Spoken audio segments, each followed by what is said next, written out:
Buenos días, buenas tardes. Me llamo Gustavo Carracedo y de los temas que han salido en el sorteo he decidido desarrollar el tema 4, por su importancia en la educación física, ya que los maestros de esta área debemos conocer el desarrollo y el crecimiento de nuestros alumnos, así como las principales patologías y factores que se pueden dar, para saber intervenir en cada una de ellas. El tema lleva por título El crecimiento y el desarrollo neuromotor, óseo y muscular, factores endógenos y exógenos que repercuten en el desarrollo y crecimiento, patologías relacionadas con el crecimiento y la evolución de la capacidad del movimiento, evaluación y tratamiento en el proceso educativo. El esquema que voy a seguir para la exposición de este tema es el siguiente. Comenzaré realizando una pequeña introducción del tema. Seguidamente trataré el crecimiento y el desarrollo neuromotor, óseo y muscular. Posteriormente hablaré de los factores endógenos y exógenos que repercuten en el desarrollo y en el crecimiento, así como de las patologías que se relacionan. Por último, explicaré la evolución y el tratamiento en el proceso educativo. Finalizaré con una conclusión acompañada de las referencias bibliográficas pertinentes. Comienzo pues con la introducción. Como he explicado anteriormente, en primer lugar realizaré esta introducción. La etapa de educación primaria forma parte de la enseñanza básica. Es de carácter obligatorio y gratuito, según nos marca la LOMCE, de 8 de 2013, de 9 de diciembre, para la mejora de la calidad educativa. La educación física tiene como finalidad principal desarrollar en las personas su competencia motriz, integrando conocimientos, procedimientos, actitudes y sentimientos vinculados a esta área, según el Real Decreto 126/2014. Por ello, la educación física ha de contribuir al logro de diferentes fines educativos, donde los maestros de esta área tenemos que conocer el desarrollo y el crecimiento de nuestros alumnos, para poder crear actividades con el fin de alcanzar los objetivos que se plantean. A lo largo del tema vamos a conocer la importancia de las limitaciones y capacidades impuestas por los procesos del crecimiento y maduración, condicionados por factores internos y externos del alumno, así como las patologías que se relacionan y que es preciso conocer para evaluar y hacer las adaptaciones oportunas. Finalizando la introducción, daré paso a desarrollar el primer epígrafe del tema: el crecimiento y desarrollo neuromotor, óseo y muscular. Comienzo por los conceptos. El crecimiento es un aumento progresivo a nivel celular en número y tamaño. Tiene relación directa con la edad y se mide de forma cuantitativa, según nos dicen González y Riesco en 2005. El desarrollo es el cambio progresivo de órganos y tejidos. Cada uno de ellos se desarrolla a un ritmo y está sometido a influencias ambientales y hereditarias. Y la maduración es la finalización del desarrollo orgánico general y la plenitud de las capacidades mentales. Es un parámetro cualitativo y muy difícil de medir. El desarrollo neuromotor son los cambios que se producen por el desarrollo corporal más el aprendizaje en la psicomotricidad de nuestros alumnos. Proceso de crecimiento. El proceso de crecimiento implica la transformación de nutrientes en tejidos vivos, con una ordenación temporal. Por ello, en las primeras etapas la energía que nos aporta la nutrición tiene que ser mayor que la que consumimos en la actividad diaria. El ciclo vital de los humanos se ha dividido tradicionalmente en infancia, adolescencia, adultez y vejez. Hay numerosos estudios al respecto, por lo que me he centrado en la clasificación de Gutiérrez Delgado en 2004, que destaca las siguientes etapas. Prenatal son las fases germinal, embrionaria y fetal. Lactante entre 0 y 2 años, crecimiento veloz y desarrollo orgánico. Infantil, entre 2 y 6 años, crecimiento y desarrollo heterogéneos con cambios significativos y funcionales. Prepuberal, entre los 6 y los 12 años, lentitud y equilibrio en el desarrollo. Desarrollo de los principales grupos musculares y eficacia en las funciones orgánicas. Las chicas comienzan antes. Adolescencia, entre los 12 y los 18 años. Alternancia de periodos de crecimiento lento y rápido. Y por último, la adulta, a partir de 18 años. Comienza cuando cesan los procesos de crecimiento hasta la degeneración y la pérdida de funcionalidad. Bien, veamos ahora los principios del crecimiento. Los principios del crecimiento en el desarrollo de los componentes orgánicos son ley cefalocaudal, el desarrollo nervioso sigue la dirección de cabeza, tronco, miembros superiores e inferiores. Ley próximo-distal, control desde el eje corporal central a las extremidades. Ley de la continuidad, progresión y amortiguamiento, que esto es un desarrollo continuo y progresivo de los sistemas. Ley de la secuencia, son los estadios de crecimiento del individuo. Ley de la individualidad o patrones individuales del crecimiento, cada persona tiene un ritmo personal. Ley de la alternancia en periodos de longitud y de anchura. Y ley de la disociación, todas las partes del cuerpo no aumentan igual. Veamos ahora las edades del crecimiento. La edad biológica y la edad cronológica no siempre coinciden, por lo que según Díaz, en el 93, establece 4 indicadores para saber en qué momento evolutivo se halla el individuo. La edad dental, que es la aparición, caída y aparición definitiva de los dientes.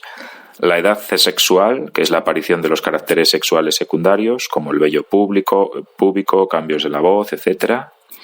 Edad somática, que es la observación del proceso de adquisición de peso y de talla. Y edad esquelética, que se fijaría con un estudio radiológico de determinadas formas corporales en los huesos. Y, por último, el crecimiento en edad escolar.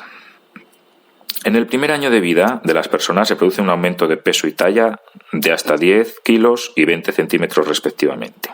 Después hay una desaceleración progresiva y una fase de estabilidad entre los 4 y los 10 años en niñas y entre los 4 y los 12 en niños.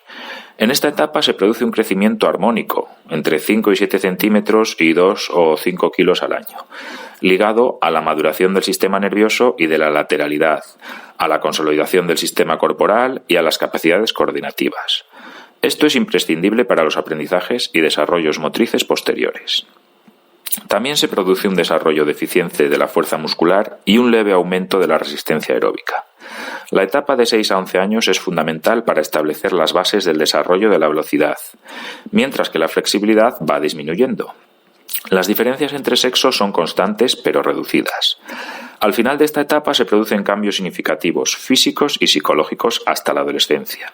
Las chicas entre los 10 y los 14 y los chicos entre los 12 y los 16 años, con grandes aumentos de estatura y peso, perdiendo desarrollo motriz. Veamos ahora el crecimiento y desarrollo de los sistemas corporales. Los diferentes sistemas corporales tienen un crecimiento y un desarrollo en las diferentes etapas. El sistema nervioso. El sistema nervioso se va formando a lo largo del desarrollo del individuo, sobre todo en el periodo del embarazo y sensoriomotor, de entre 0 y 2 años. El crecimiento se realiza rapidísimo, ya que a los 2 años alcanza el 75% del proceso, aunque hasta los 30 años no acaba. El proceso de estructuración se ve facilitado por la mielinización, es decir, la formación de una capa de mielina en las redes nerviosas, que hace más eficaz la transmisión del impulso nervioso. A los 10 años se han mielinizado la mayoría de las terminaciones nerviosas. Sistema locomotor. El sistema locomotor tiene un desarrollo que se caracteriza por la adquisición y la evolución de las habilidades motrices. Los cambios se producen con el tiempo. El desarrollo motor está presente durante toda nuestra vida y poco se va perfeccionando las capacidades motrices, poco a poco, la condición física, etc. Sistema óseo. El desarrollo óseo se debe principalmente al crecimiento de los huesos a partir de la metáfisis, es decir, la parte del hueso situada entre la epífisis y la diáfisis. Los huesos están en continua formación y destrucción, proceso denominado osteogénesis. La formación se realiza a partir de los osteoblastos, que son las células que forman los huesos. Cuando estos almacenan calcio y fósforo, se llaman osteocitos. El crecimiento se detiene cuando los osteocitos quedan calcificados en el hueso. El ejercicio físico supone un estrés para los huesos y estimula el crecimiento óseo. Por eso, la actividad física ayuda a tener los huesos más densos y fuertes. El crecimiento de los huesos se puede dar hasta pasados los 18 años, e incluso hasta los 22 o 23 años. Sistema muscular. El sistema muscular está relacionado con el sistema óseo. La ganancia de peso durante el crecimiento se debe por el aumento del tejido muscular, donde las fibras aumentan de volumen y de grosor. El músculo crece de manera estable hasta los 7 años. Después hay una ralentización y durante la pubertad crecen rápidamente. Además, el tamaño muscular va a estar relacionado con el nivel de maduración de la estatura corporal y del sistema nervioso. Y por último, el tejido adiposo. El tejido adiposo es el tejido graso subcutáneo. Este depende de factores genéticos, nutricionales, hormonales y de la actividad física. El primer año de vida disminuye mucho el tejido adiposo y a los 6 u 8 años vuelve a aumentar. La evolución se ve afectada por el sexo y sobre todo la nutrición. Cuando la ingesta calórica es superior al gasto energético, se produce un desajuste en el organismo que causa obesidad. El 80% de los adultos que están obesos es porque de niños lo han sido. Por esta razón, el ejercicio y la actividad física tiene una gran influencia en la cantidad de grasa corporal que tengamos y en el peso. Bien, una vez visto el segundo epígrafe del tema, me centro ahora en el desarrollo del tercer epígrafe, titulado Factores endógenos y exógenos que repercuten en el desarrollo y el crecimiento. Cañizares y Carbonero, en el 2017, explican que el desarrollo y el crecimiento están condicionados por una serie de elementos. Según Calderón, en 2012, estos son los factores endógenos o internos y factores exógenos o externos. Factores endógenos. Los factores endógenos son todos los agentes internos, hereditarios o intrínsecos de un individuo. Son los siguientes: herencia, sexo, enfermedades, edad, sistema endocrino hormonal. Vamos a verlos por separado. En cuanto a la herencia, son los aspectos genéticos. Cada individuo tiene unos caracteres propios de su familia, como por ejemplo la talla. El sexo. Hay diferencias entre el masculino y el femenino. Por ejemplo, la talla, ya que varía la cantidad de tejido muscular. Enfermedades. Es un factor externo pero también interno. Una enfermedad mayor retrasa el crecimiento, pero se recupera si no es muy larga y no ocurre en el primer año de vida. Además, la reiteración de una lesión puede afectar al crecimiento y al desarrollo de los huesos afectados, así como deformaciones y disimetrías. La edad. En los primeros años se crece rápidamente, hasta la adolescencia. Se sigue creciendo hasta los 30 años y se mantiene la estatura hasta los 45. Después se comienza a reducir. Sistema endocrino hormonal. Son todas las glándulas que segregan hormonas y que tienen la misión de regular las funciones de otros sistemas recíprocamente. Este sistema es muy importante para el desarrollo y el crecimiento, ya que segrega hormonas como la hormona del crecimiento, la hormona tiroidea, o la hormona insulina o las hormonas gonadales y suprarrenales. Vamos a verlas un poco en profundidad. La hormona del crecimiento es segregada por el hipotálamo. Es fundamental para el correcto crecimiento y desarrollo. En la pubertad se produce su mayor concentración. Tiene muchas funciones como estimular el crecimiento, el metabolismo y la síntesis proteica. La hormona tiroidea está segregada por la glándula tiroides. Es importante para el crecimiento óseo y la maduración nerviosa. Favorece la actuación de la hormona del crecimiento. La hormona insulina es segregada por el páncreas para el correcto crecimiento de los niños y el metabolismo de los hidratos de carbono, siendo un poderoso anabolizante. Y por último, las hormonas gonadales y suprarrenales son segregadas por las glándulas sexuales y favorecen el desarrollo muscular y la acción de la hormona del crecimiento. Bien, hasta aquí los factores endógenos. Veamos ahora los factores exógenos. Los factores exógenos son los agentes externos, el medio donde se desenvuelve el individuo. Los dividimos en dos grupos, prenatales y posnatales. Los agentes prenatales inciden durante el embarazo y son propios de la madre. Destacan, por ejemplo, la dieta equilibrada, con el control del peso durante el embarazo, la medicación, enfermedades, vacunas controladas por un médico, sobre todo la prohibición de alcohol y tabaco. Las edades tardías de embarazo pueden suponer algún riesgo y evitar exposiciones a rayos X, ya que pueden producir malformaciones en el feto. Y en cuanto a los agentes postnatales, inciden después del nacimiento. Destaca, por ejemplo, la nutrición equilibrada y las enfermedades controladas por un pediatra, aspectos socioeconómicos como comodidades, hábitos de higiene, factores psíquicos que también pueden afectar al crecimiento, factores de aprendizaje que juegan un papel importante y determinan su proceso de desarrollo, y la actividad física controlada, ya que el exceso puede provocar retrasos en el crecimiento y problemas articulares. Bien, hasta aquí también finaliza el epígrafe número 3 y paso a desarrollar ahora el epígrafe 4 de este tema, que se titula Patologías relacionadas con el crecimiento y la evolución de la capacidad de movimiento. Patologías relacionadas con el crecimiento. Las patologías relacionadas con el crecimiento son las enfermedades que inciden en el crecimiento. Son múltiples, por lo que destacamos patologías en el sistema endocrino. Aquí hablaremos de gigantismo, enanismo, acromegalia y cretinismo. El gigantismo es el crecimiento excesivo por una hipersecreción de la hormona del crecimiento.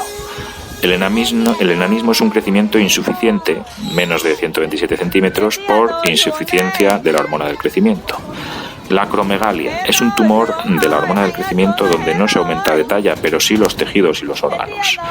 Y el cretinismo es la falta de hormona tiroxina, provocando retraso mental y físico, escoliosis, defectos de las extremidades, etc.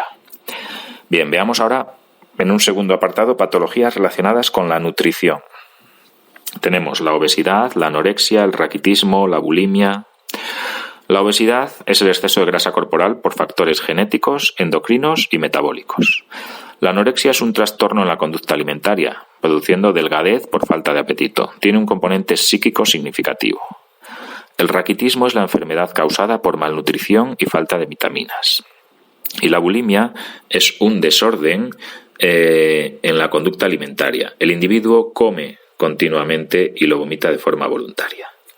Y también destacamos como patologías crónicas las cardiopatías congénitas, cuando no hay una buena oxigenación corporal, y las infecciones crónicas, por ejemplo, una enfermedad celíaca.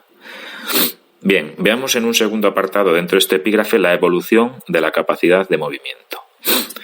Las patologías relacionadas con la evolución de la capacidad de movimiento pueden ser ataxias, apraxias, patologías relacionadas con el aparato locomotor, y vamos a verlas por separado. Las ataxias es un trastorno en la motricidad vinculado a un defecto de coordinación de los músculos implicados en el movimiento. Se detecta por falta de control sensitivo, pérdida de posición y de movimiento. La apraxia es la incapacidad de realizar correctamente movimientos voluntarios por un trastorno a nivel neurológico. Y otras patologías relacionadas con el aparato locomotor destaca el reuma, que son dolores en las articulaciones, músculos y huesos, los esguinces, que son una rotura o elongación de los ligamentos, la luxación, es una rotura extensa de ligamentos, miopatías, degeneración de fibras musculares, o la tetania, infección en el sistema muscular produciendo contracciones violentas. También la poliomielitis, la infección del sistema nervioso produciendo parálisis, la espina bífida, una anomalía congénita por falta de unión de dos vértebras, la escoliosis, la desviación lateral de la columna vertebral, la hiperlordosis, un aumento de la lordosis fisiológica normal, cifosis, aumento de la curva antero-posterior de la columna, y alteraciones de áreas cerebrales, por ejemplo, la paraplegia, en la que se afecta la parte inferior, tetraplegia, afecta a las extremidades, hemiplegia, afecta a una mitad, a un lateral, etc. Bien, antes de finalizar el tema, abordaré el último epígrafe denominado Evaluación y tratamiento en el proceso educativo. Existen muchos sistemas y procedimientos que se pueden utilizar para valorar diferentes aspectos. La mayoría de estos se basan en la observación y en la medición de ciertas habilidades motoras. El resultado de cualquier habilidad surge de la unión de los aspectos cuantitativos, los que se miden, y los cualitativos, los que se observan. La finalidad principal de la evaluación del desarrollo motor es obtener información para conocer mejor a los alumnos, permitiendo, según Ruiz Pérez en el 94, conocer la situación actual y la evolución del alumno, determinar el qué hacer y detectar los problemas y diagnosticar las soluciones o propuesta de solución. Blázquez en 2017 destaca los objetivos en la evaluación de la actividad motriz. Son evaluar el nivel de habilidades generales, evaluar el grado de aplicación en situaciones reales, formar grupos para enseñanzas por niveles, motivar al alumno hacia su propio progreso. Veamos cuáles son estos procedimientos de evaluación. Son muchas las propuestas y los procedimientos que se han utilizado para evaluar el sistema motor. Por ello vamos a establecer 3 grupos. En primer lugar, listas de observación. En segundo lugar, escalas de desarrollo. Y en tercer lugar, test y baterías. En cuanto a las listas de observación y control de la conducta, son una serie de frases que expresan conductas positivas o negativas, secuencias de acciones, etc., en las que el observador anota sí o no. Son, por ejemplo, el examen psicomotor de Bayer, que abarca distintos aspectos del comportamiento psicomotor. El examen psicomotor de Mazo tiene como fin obtener un perfil psicomotor. La observación psicomotriz de Da Fonseca capta la personalidad psicomotriz del niño mediante la observación, la relación y la comunicación. Es para 4 a 14 años. Y lista de control de conductas perceptivo-motrices de Crati, que recoge conductas perceptivo-motrices de niños entre 2 y 8 años. En otro orden están las escalas de desarrollo. Sirven para ordenar a los alumnos según la prueba y el nivel alcanzado en ella.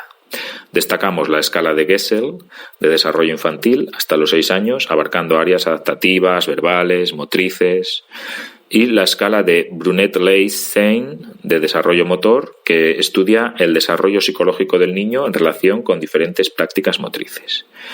Y respecto a los test y baterías, se utilizan para realizar un aspecto motriz concreto. Las baterías son un conjunto de tests. Algunos, por ejemplo, son test de orientación izquierda-derecha de Piaget y Head, test de imitación de gestos de Bertz-Leysin o test de dominancia lateral de Schilling, el TDL, el test del pato y el conejo, que detecta dominancia lateral ocular, y alguno más. Como maestro de educación física tenemos que potenciar la actividad física desde edades tempranas, con el fin de prevenir la obesidad y el sedentarismo en estas etapas, creando hábitos de vida saludables. Hay casos que no pertenecen a nuestra competencia y en el caso de que detectemos algún problema debemos de contactar con los profesionales implicados. Por ello tenemos que tener una coordinación con diferentes profesionales de la salud, como pediatras, psicopedagogos, dentistas, endocrinos, etc. A modo de conclusión, para concluir el tema debo subrayar la importancia que tiene el crecimiento y el desarrollo neuromotor, óseo y muscular en nuestro alumnado de educación física, y cómo la actividad física ayuda a mejorar el crecimiento y el desarrollo de estos sistemas. No obstante, el exceso de actividad física puede traer consecuencias en el desarrollo de nuestro alumnado, y por ello debemos ser conscientes de las capacidades físicas de estos, pero también de sus limitaciones. Durante el desarrollo del tema también hemos podido conocer los factores externos e internos que afectan al desarrollo y al crecimiento de los niños. Como maestros, debemos saber las principales patologías relacionadas con el crecimiento y la evolución de la capacidad de movimiento, para prevenir, detectar y poner remedio a estas. Por último, es necesario evaluar las capacidades motrices de nuestros alumnos y por ello tenemos que conocer diferentes instrumentos para realizarlo. Por último, parece pertinente destacar algunas referencias bibliográficas. En cuanto a legislación, la ya mencionada LOMCE y el Decreto 126/2014 de currículo de primaria. En cuanto a los autores, destaca Blázquez en el 17 cómo evaluar bien educación física, el enfoque de la evaluación formativa. Calderón en el 2012, Fisiología humana, aplicación a la actividad física. Cañizares y Carbonero en el 17, Enciclopedia para padres sobre actividad física, salud y educación en los niños. Y Gutiérrez Delgado en 2004, Aprendizaje y desarrollo motor.